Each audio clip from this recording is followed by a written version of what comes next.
لا حول ولا قوة إلا بالله العلي العظيم. أعوذ بالله من الشيطان الرجيم. بسم الله الرحمن الرحيم. الحمد لله رب العالمين، ثم الصلاة والسلام على سيدنا محمد وعلى آله الطيبين الطاهرين. أما بعد،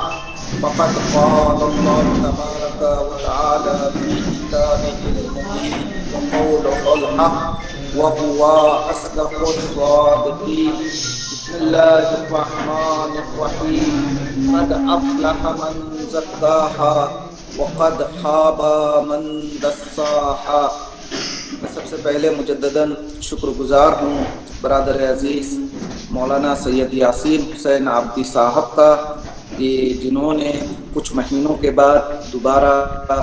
مجھے موقع عنایت فرمایا کہ میں پھر سے آپ لوگوں کے درمیان حاضر ہو سکوں. میں شکریہ ادا کرتا ہوں مولانا یاسین حسین عابدی صاحب کا کہ جنہوں نے مجھے پھر سے یہ موقع عنایت فرمایا کہ میں کچھ دیر کے لیے آپ حضرات کے سامنے حاضر ہو سکوں، اور کچھ اخلاقی نکات جو کہ سب سے پہلے یہ اخلاقی نکات خود میرے لیے ہوں گے، اور اس امید کے ساتھ کہ جہاں میں ان اخلاقی نکات پر عمل کرنے کی کوشش کروں گا، ہمارے چھوٹے بھائی اور بہن بھی ضرور میری بتائی ہوئی باتوں پر عمل کرنے کی کوشش کریں گے. میں آج کے اس درس اخلاق کو پھر ایک مثال کے سہارے کے ساتھ شروع کرنا چاہوں گا. مثال یہ ہے کہ اگر آپ کے سامنے پانی بھی رکھا جائے اور پانی کے اندر کچھ آپ ببلز کو بھی دیکھیں، تو اگر میں آپ سے پوچھوں کہ پانی اور پانی کے اندر موجود جو ببلز ہیں، ان دونوں کے درمیان ٹوٹتا کون نہیں ہے، مضبوطی کے ساتھ کھڑا کون رہتا ہے، تو ہر عاقل انسان یہی جواب دے گا کہ پانی کے اندر مضبوطی پائی جاتی ہے. وہ اپنے آپ کو کسی بھی حالت میں ٹوٹنے نہیں دیتا. ہاں، ببلز میں اور حباب میں ضرور یہ خصوصیت پائی جاتی ہے کہ وہ کچھ دیر کے لیے نظر آتا ہے اور تھوڑی دیر میں وہ ٹوٹ جاتا ہے. اب ذہن میں سوال پیدا ہوتا ہے، پانی اگر اپنی صحیح صورت میں باقی رہتا ہے اور حباب تھوڑی ہی دیر میں اپنے وجود کو کھو دیتا ہے، تو کون سی چیزیں ہیں جو ایک حباب کو، ایک ببل کو ٹوٹنے پر مجبور کرتی ہیں؟ کیا وہ ہوا ہے جو حباب کو توڑنا چاہتا ہے؟ کیا وہ سورج کی گرمی ہے جو ببلز کو توڑنا چاہتی ہے؟ کیا موسم کی سردی اور گرمی ہے جو حباب کو توڑتی ہے؟ اگر ہم دقت سے تھوڑا کانسنٹریٹ کریں تو ہمیں پتہ چل جاتا ہے کہ وہ چیز جو حباب کو اور ببل کو توڑ رہی ہے، نہ وہ ہوا ہے خارج کی، نہ وہ سورج ہے، نہ وہ سردی ہے، نہ وہ گرمی ہے،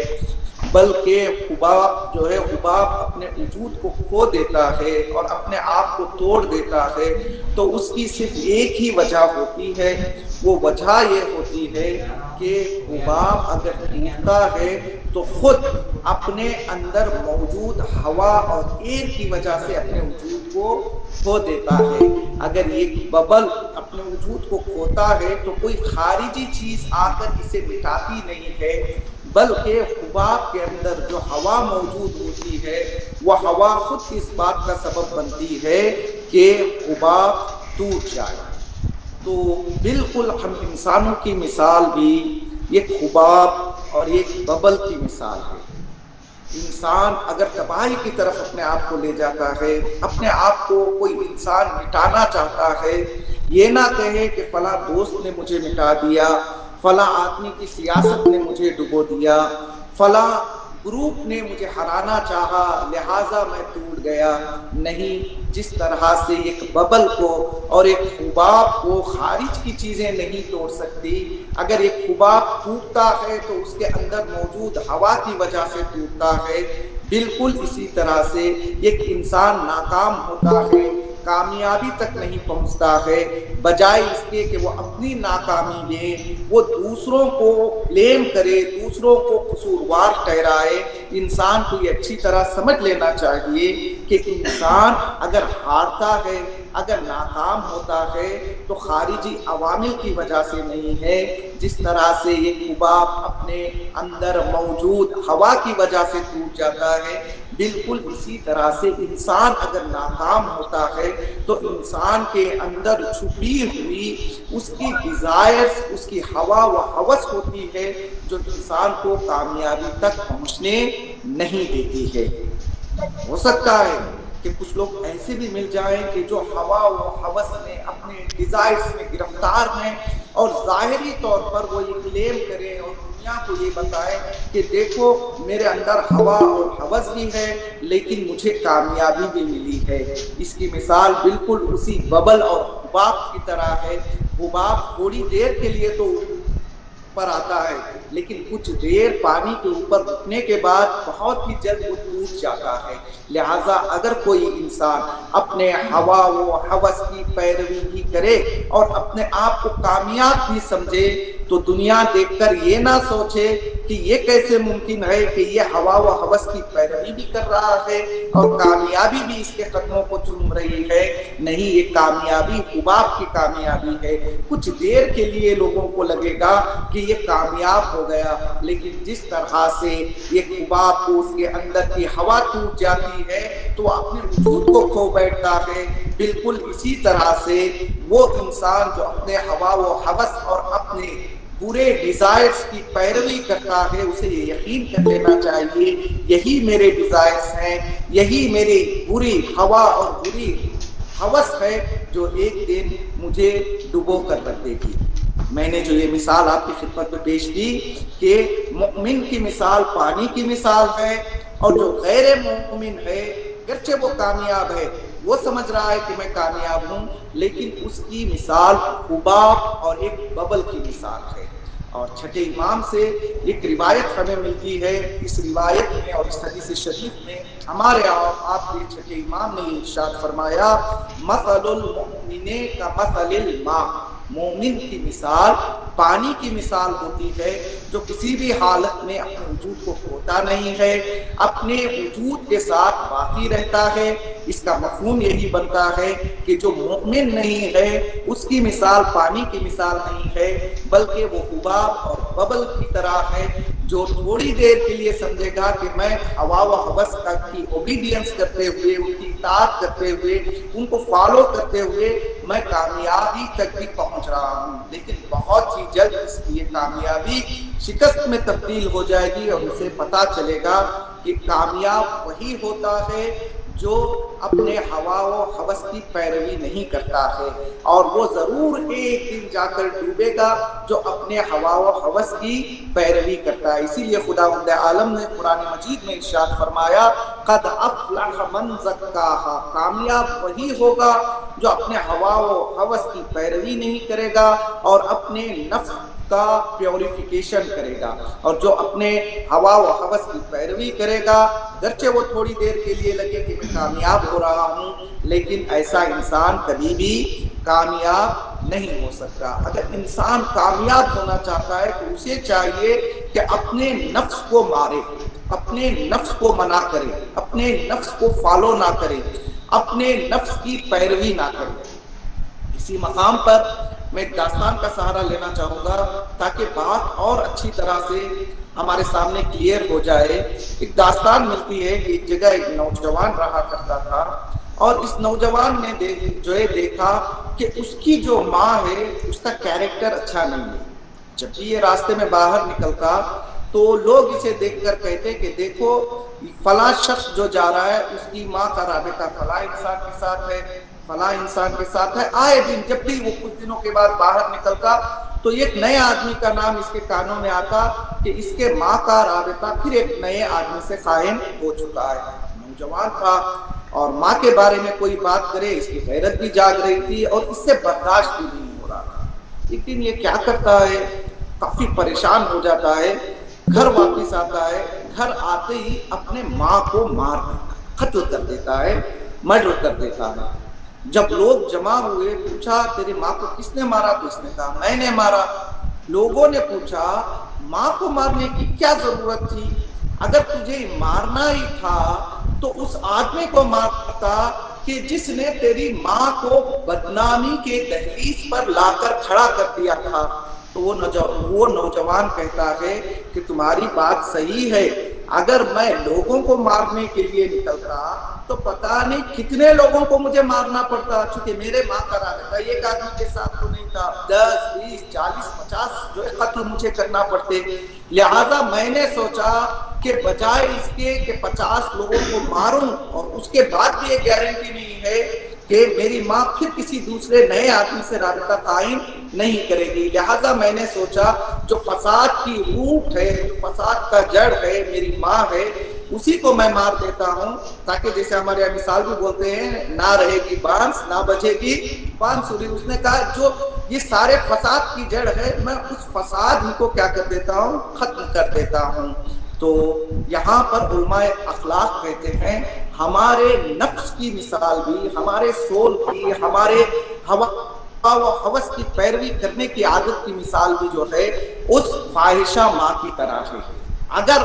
ہم اپنے نفس کو نہیں ماریں گے تو پتہ نہیں پھر زندگی میں کتنے لوگوں کا قتل ہمیں کرنا پڑتا ہے. کبھی بھائی کے حق کا قتل کرنا پڑے گا، کبھی ماں کے حق کا قتل کرنا پڑے گا، کبھی دوست کے حقوق جو ہے پامال ہوں گے، کبھی استاد کے حقوق پامال ہوں گے. اگر انسان چاہتا ہے یہ سارے قتل سے اپنے آپ کو بچائے تو اسے چاہیے کہ وہ یہ قتل ضرور کرے، اور وہ قتل جس کو انسان کو انجام دینا ہے وہ قتل ہوگا اپنے نفس اور اپنے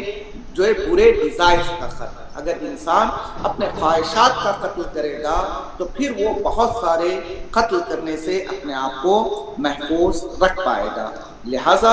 انسان کو سمجھ لینا چاہیے کہ اگر میں خواہشات نفس کی پیروی کر رہا ہوں تو کچھ دیر کے لیے ٹیمپورری مجھے لگ رہا ہے کہ میں سکسسفل ہوں، لیکن عنقریب یہی اس کے ڈیزائرز ہوں گے جو اسے دنیا میں رسوا کر کے ہی چھوڑے.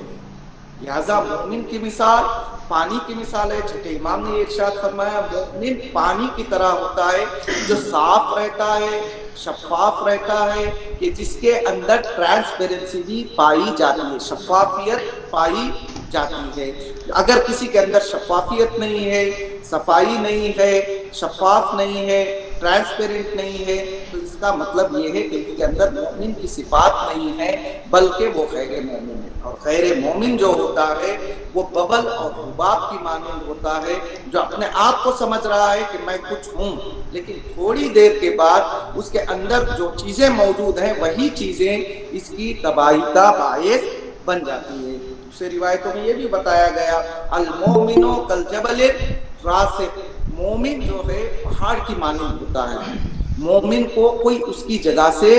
ہٹا نہیں سکتا. مومن جو ہوتا ہے وہ پہاڑ کی مانند ہوتا ہے اور کوئی بھی اسے اس کی جگہ سے ہٹا نہیں سکتا. اور جو مومن نہیں ہوگا، جو غیر مومن ہوگا، وہ حباب کی مانند ہوتا ہے، تھوڑی سی حرکت سے، تھوڑے سے اس کے بڑا ہونے سے وہ کیا ہو جاتا ہے، وہ ٹوٹ جاتا ہے، پھوٹ جاتا ہے. اسی لیے قرآن مجید کی بہت ساری آیتوں میں یہ ملتا ہے کہ قیامت کے دن کچھ لوگ کھڑے ہوں گے اور وہ افسوس جو ہے کرتے ہوئے نظر آئیں گے. ان کا افسوس یہ ہوگا، وہ کہیں گے یا لیتنی لم اتخذت فلانا رفیقا، کاش جب میں دنیا میں تھا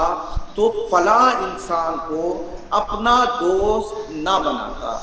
کیوں انسان یہ حسرت کرے گا قیامت کے دن کہ کاش میں فلاں انسان کو اپنی زندگی میں شامل نہ کرتا، کاش میں فلاں انسان کی طرف دوستی کے ہاتھ کو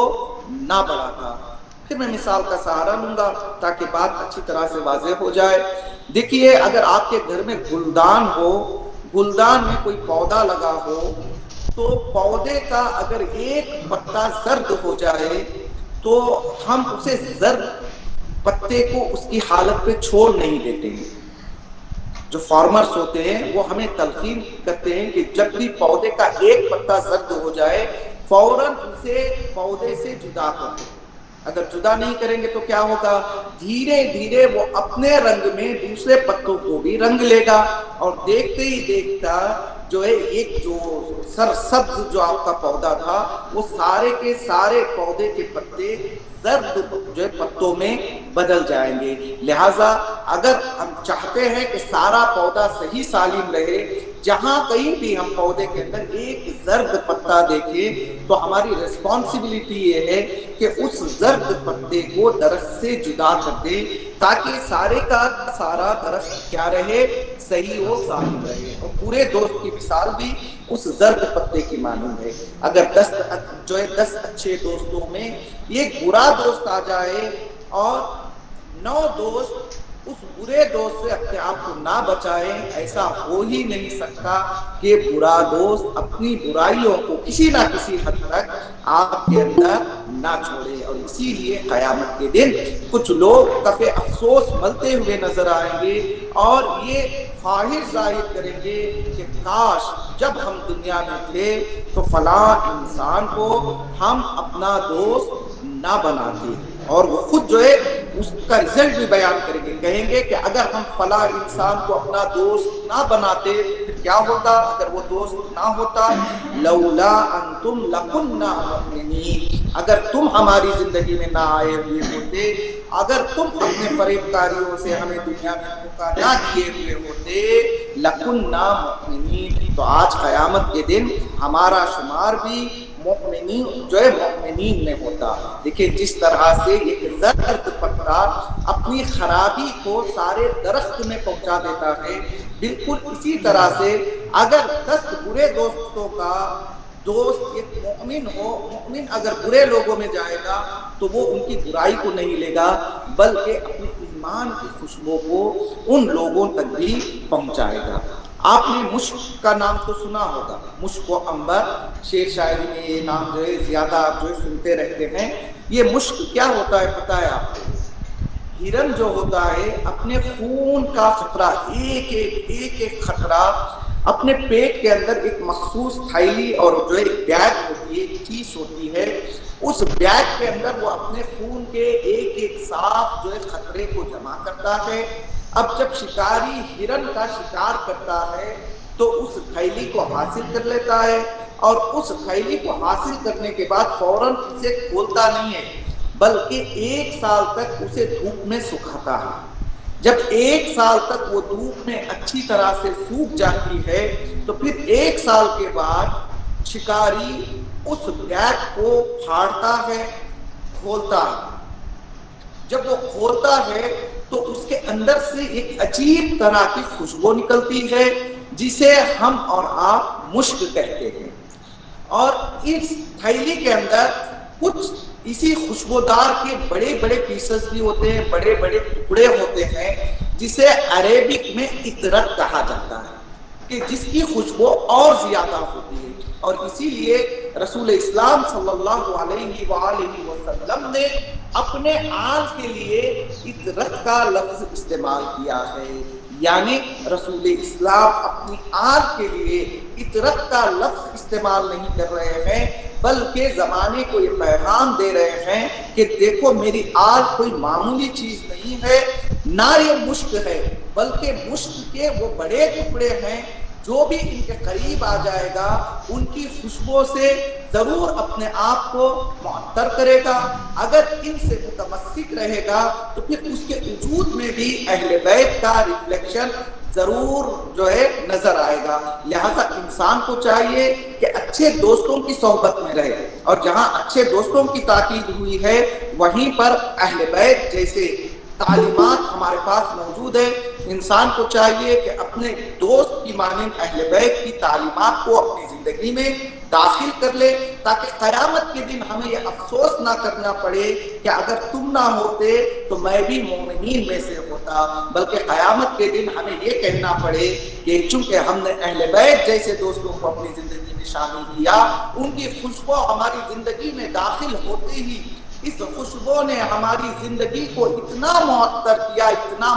کیا کہ آج ہم محشر کے میدان میں کامیابی کے ساتھ کھڑے ہوئے ہیں۔ یہ بات جو میں نے آپ کی خدمت میں عرض کی کہ نفس کو مارنا چاہیے، تو کیا نفس بری چیز ہے جسے مارنا چاہیے؟ نہیں، روایات کی روشنی میں اگر ہم نفس کا مطالعہ کریں تو ہمیں پتہ چلتا ہے کہ نفس کسی بری چیز کا نام نہیں ہے۔ نفس جو ہے نفیس ہے، بہت ہی نازک چیز ہے، بہت ہی ملائم چیز ہے، بہت ہی سافٹ جو ایک تھنگ کا نام ہے نفس، لیکن منتہا انسان کو اسے کنٹرول کرنے کا ہنر سیکھنا چاہیے۔ نہیں، پھر میں مثال کا سہارا لوں گا۔ مثال کے طور پر آگ اچھی چیز ہے یا بری چیز ہے؟ آگ اگر دقت کے ساتھ دیکھا جائے تو اس کے نقصانات سے زیادہ اس کے فوائد ہمیں نظر آتے ہیں۔ اگر آگ نہ ہوتی تو ہم طرح طرح کے ٹیسٹی کھانے نہ کھا پاتے۔ ہاں، آگ اگر برتن کے نیچے جلے گی تو وہ فائدے مند ہے، لیکن اسی آگ کو کوئی برتن کے اندر سارے مٹیریلز کو ڈال دے، بجائے اس کے کہ برتن کے نیچے آگ لگائے، کوئی برتن کے اوپر یا برتن کے اندر آگ کو جلا دے، تو پھر یہ آگ کسی کام کی نہیں ہے۔ نہ صرف یہ کہ کام کی نہیں ہے، بلکہ فائدہ دینے کی بجائے یہی آگ ہوگی جو ہمیں نقصان پہنچائے گی۔ ہمارے نفس کی مثال بھی بالکل فائر اور آگ کی مثال ہے۔ جس طرح سے آگ برتن کے نیچے ہو تو یوزفل ہوتی ہے، برتن کے اوپر ہو تو ساری چیزوں کو ڈسٹرائے کر دیتی ہے، بالکل اسی طرح سے نفس بھی ہے۔ اگر ہمیں نفس کو کنٹرول کرنے کا ہنر آ جائے اور ہم نفس کو اپنے پیروں تلے رکھیں گے تو ہماری زندگی کامیاب ہے۔ اگر اسی نفس کو ہم اپنے دماغ تک لے جائیں، اپنے سر کے اوپر بٹھا لیں، اس کے خواہشات کی، اس کے ڈیزائرز کی جو ہے پیروی کرتے رہیں، تو پھر یہی نفس ہوگا جو ہمیں کامیابی تک لے جانے کی بجائے ہمیں برباد کر دے گا اور ہمیں کامیابی سے کافی دور رکھے گا۔ نہیں، میں دوسری مثال کا سہارا لوں گا۔ مثال کے طور پر دریا کی موج آپ نے دیکھی ہے نا، سمندر کے پاس اگر آپ جائیں تو وہاں موجیں دکھائی دیتی ہیں، لہریں دکھائی دیتی ہیں۔ اگر موج پر ہم سوار ہو جائیں تو ہم کامیاب ہیں، جہاں چاہیں ہم موج کو لے جا سکتے ہیں۔ خدا نہ خواستہ موج ہم پر سوار ہو جائے تو پھر ہماری موت حتمی ہے۔ موج جس بستی میں بھی جو ہے لے جانا چاہے وہ ہمیں لے جا کر رہے گی۔ میں اسی مقام پر انبیاء الہی کی کچھ مثالیں پیش کرنا چاہوں گا کہ کس طرح سے انبیاء الہی نے اپنے نفس کو قید رکھا تھا،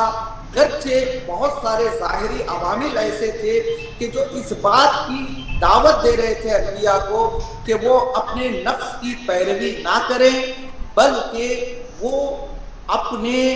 خواہشات کی پیروی کریں اور اپنے اللہ کی پیروی نہ کریں۔ نہیں، مثال کے جو ہے طور پر حضرت ہود کے بارے میں ملتا ہے کہ حضرت ہود لوگوں کو اللہ کی طرف دعوت دے رہے تھے، صحیح راستے کی طرف ہدایت کر رہے تھے، لیکن لوگوں نے جناب ہود کے جواب میں بجائے اس کے کہ وہ ان کی بات کو قبول کرتے،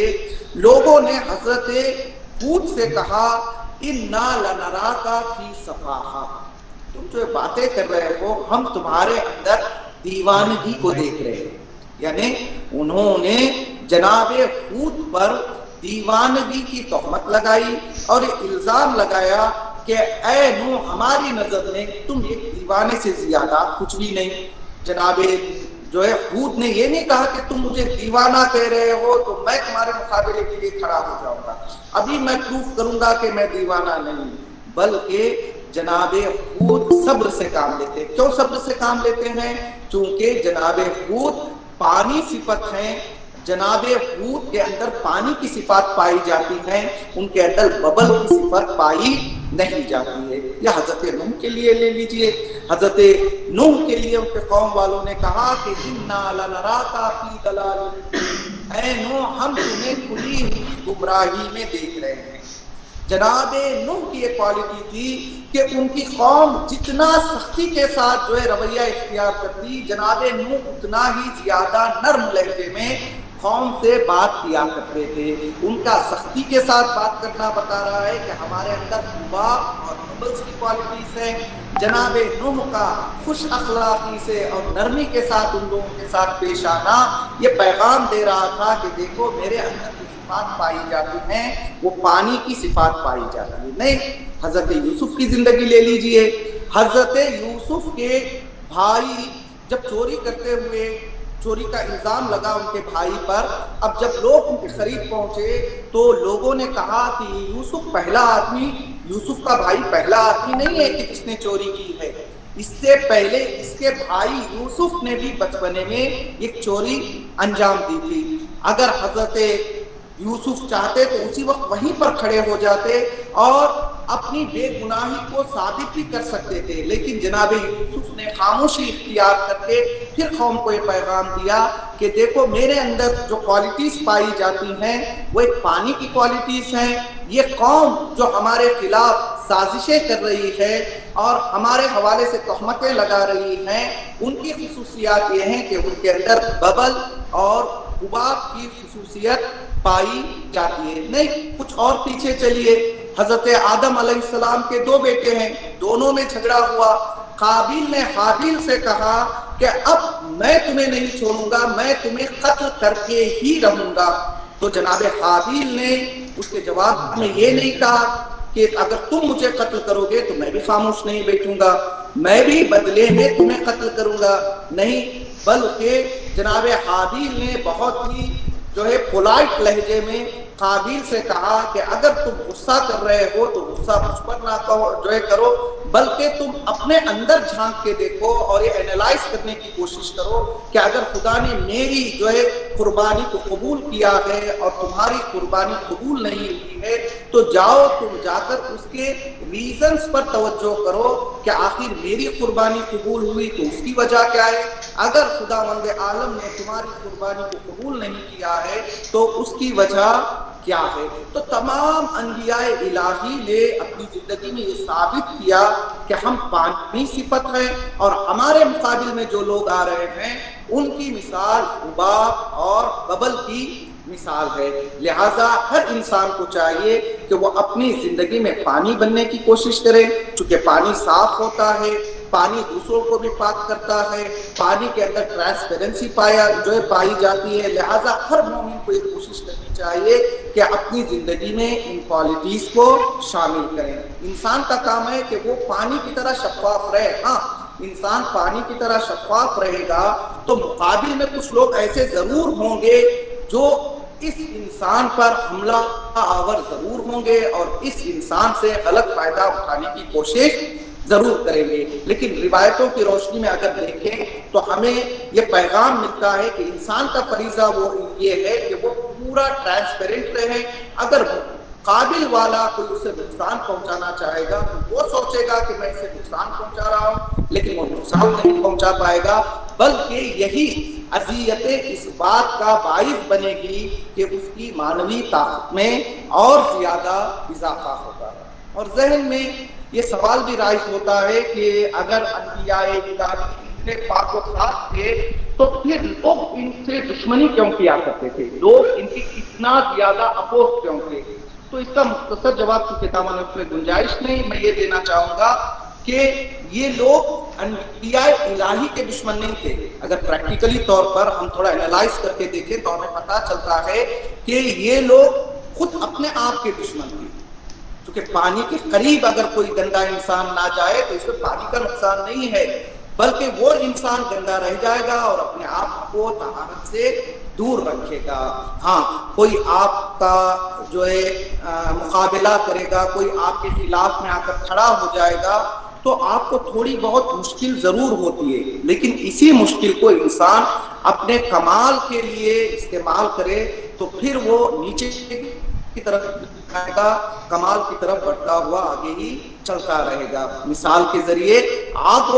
کا کام ہے جلانا، کبھی کبھی آگ سے جلنا بھی ضروری ہوتا ہے۔ چونکہ میں یہاں پر خاموش بیٹھا ہوا ہوں، اگر آگ آ کر مجھ سے ٹچ ہو جائے تو میں ایسے بیٹھا نہیں رہوں گا، میرا ہاتھ بھی ہلے گا اور میں یہاں سے اٹھ کر دوڑنے بھی لگوں گا۔ بالکل اسی طرح سے لوگ اگر آپ کے خلاف کڑوی کڑوی باتیں کریں،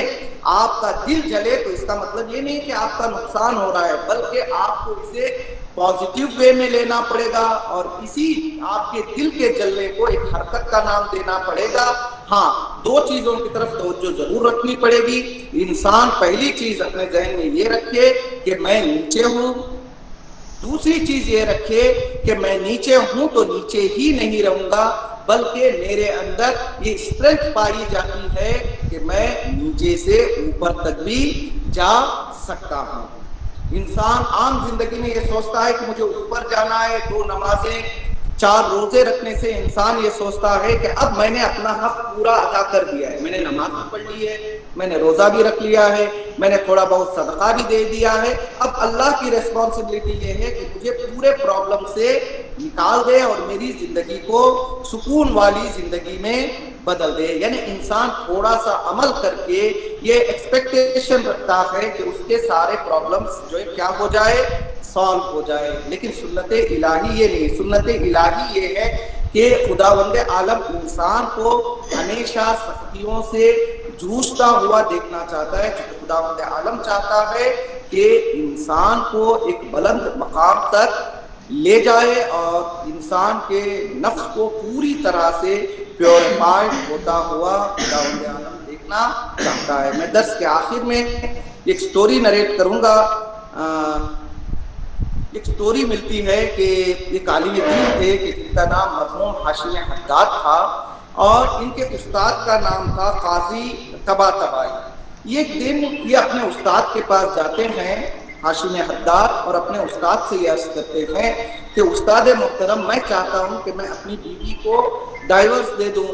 استاد نے پوچھا آخر تم یہ کیوں چاہتے ہو کہ تم اپنی بیوی کو طلاق دے دو؟ کیا تمہاری بیوی بد اخلاق ہے؟ انہوں نے کہا نہیں، بد اخلاق نہیں ہے۔ کیا تمہیں فالو نہیں کرتی ہے؟ نہیں۔ انہوں نے کہا ہر بات تم فالو کرتی ہے۔ انہوں نے پوچھا کیا تمہیں تمہاری بیوی پسند نہیں ہے؟ مرحوم ہاشم حداد نے کہا نہیں، ایسی بات ہی نہیں ہے، میں اپنی بیوی کو بہت زیادہ پسند جو ہے کرتا ہوں۔ تو ان کے استاد مرحوم قاضی طباطبائی نے پوچھا جب کوئی بات ہے ہی نہیں تو پھر تم طلاق کیوں دینا چاہتے ہو؟ تو مرحوم ہاشم حداد نے اپنے استاد سے کہا بات یہ ہے کہ میرے گھر میں میرے بیوی کے ساتھ ساتھ میری ساس بھی رہا کرتی ہے، لیکن میری ساس کی عادت یہ ہے کہ وہ ہر بات میں مجھے برا بھلا کرتی ہے۔ قاضی طباطبائی نے کہا انشاءاللہ صبر سے کام لو، انشاءاللہ تمہارے اس صبر کا خدا بہتر اور فروٹفل جو ہے رزلٹ تمہیں عطا کرے گا۔ اب یہ کہتے ہیں کہ استاد محترم کی نصیحت کو میں سنا، میں آ کر صبر کرنے لگا، لیکن ایک انصاف کچھ زیادہ ہی بھڑک رہی تھی۔ میں کمرے میں تھا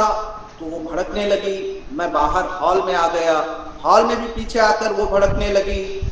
تو میں جو ہے ٹیرس پر چلا گیا، ٹیرس پر بھی وہ آتی ہے اور مجھے برا بھلا کہتی ہے، تو میں گھر سے نکل گیا اور میں نے سوچا کہ ایک صحرا کی طرف چلتا ہوں تاکہ اس کا جواب بھی نہ دوں اور زیادہ صبر کا میں مظاہرہ کروں۔ تو اب یہ مرحوم ہاشم حداد کہتے ہیں کہ جب میں اپنے ساس کی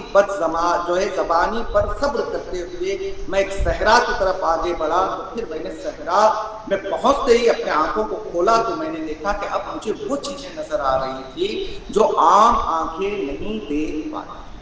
خلاصتاً اگر ہم اپنی زندگی کو سکسسفل بنانا چاہتے ہیں، دنیا ہے، سختیاں ہیں، ہمیں ہر سختی کا مقابلہ کرنا ہے اور ہر سختی کو پازیٹیو وے میں لے کر ہم آگے بڑھنے کی کوشش کریں گے تو انشاءاللہ ہمارا نفس بھی پیوریفائڈ ہوگا اور ہماری یہ دنیا بھی کامیاب ہوگی، اور انشاءاللہ اس دنیا کے بعد جب ہم دوسری دنیا میں پہنچیں گے تو انشاءاللہ